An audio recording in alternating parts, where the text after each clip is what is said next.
ডাঙৰ বাপৰে ঠিক আছে এতিয়া 10,000 টকাটো লৈ প্ৰথমতে আমি কি কৰিম আজি আমি বেংকত চেকখন পালো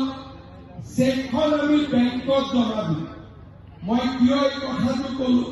চেকটোতো মানুহে বেংকতে জমা দিয়ে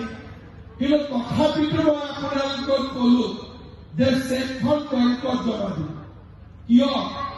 এগৰাকী মহিলা কেইদিনমান আগতে ফেচবুকত কান্দি আছিল কিয় কান্দি আছে বোলে মোৰ চেকখন নিগনিয়ে কাটি দিলে মই বাইদেউগৰাকীক সুধিলো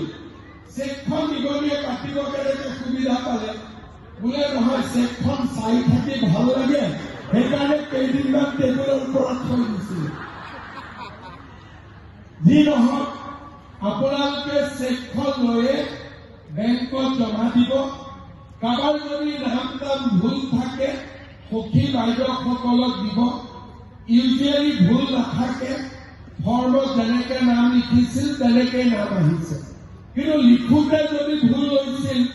নামটো ভুল হ'ব আপোনালোকে তেতিয়া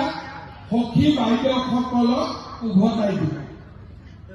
বহুত বেছি ভুল নহয়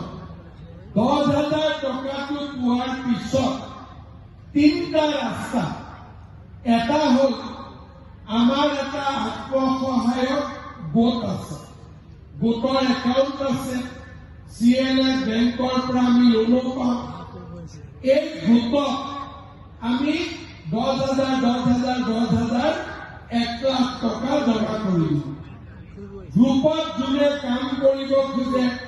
তাক আপোনালোকে লোন দিয়ক সুতে সৈতে লোন ঘূৰাই দিব আৰু যদি একেলগে 10 জনীয়ে কিবা কৰিব খোজে 10 গৰাকীয়ে সেইটোও কৰক আমাৰ গ্ৰুপটো শক্তিশালী